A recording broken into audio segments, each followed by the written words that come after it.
Hobbit is having its world premiere here in Wellington, New Zealand.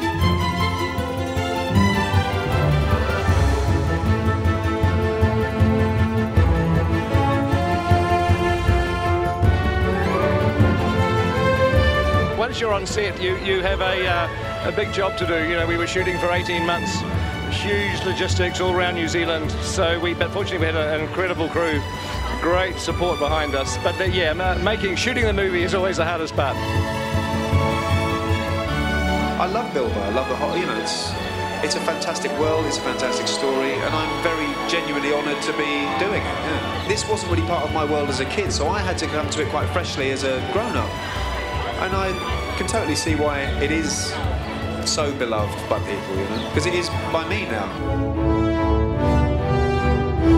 Well, the whole thing, I mean, it's called An Unexpected Journey, but I think for all of us it was extremely unexpected. And I think the film for the fans will be unexpected as well. I never thought that I would play a dwarf, so I was kind of suspicious and surprised that they asked me.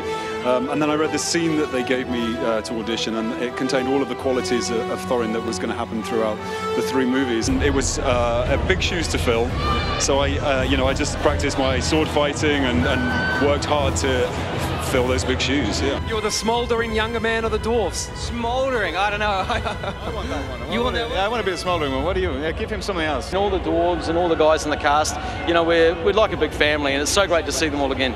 Well, what's interesting in the film and in the book, of course, the dwarves go on this journey, but we as actors were doing the same thing. I'm actually the odd one out because I have an orc axe buried in my forehead.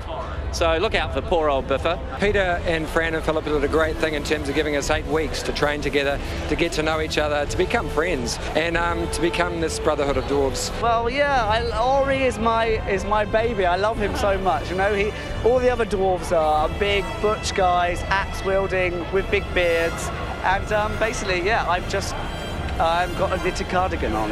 I'm running about inside my higgledy-piggledy house, and it was just, I was given this amazing freedom to improvise. Being somewhat older than some of them, I did find it a little difficult to keep up with them sometimes, you know, especially wearing huge costumes. It was a bit hot, it was a bit heavy, and if they said, sorry, we've got to start again tomorrow, I would do it. You're surrounded by these actors all the time, and they're incredible. They're so talented. They're inspirations, actually, all of them. People will come to see how brilliantly clever Philippa and Fran and Peter have been in adapting it into 3 films. You know, you try really hard and you're focused so intently on what you're doing, and this is just like the icing on the cake, especially when you see all these incredible fans come out for the film. It's you know, it's heartwarming. I honestly feel like every time I land in Wellington Airport, it feels like I'm coming home. And I've felt like that for over 10 years. It feels like every time I come back, it's like no time's passed at all.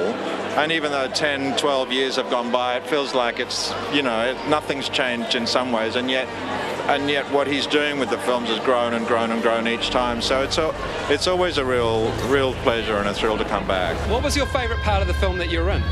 Can you give anything away? That I'm in? Yeah. The killing. Now tell me, what was it like doing Gollum again? Actually, the first day, it was like I was going through, I thought I was being Gollum, but I realised that actually somewhere in the back of my mind, perhaps I was actually doing an impersonation of thousands of people's impersonations of Gollum. It was quite weird, but then acting against Martin, you know, we very quickly got into it. What can I say? Well, precious, you can say it's nice to be back, isn't it? Yes.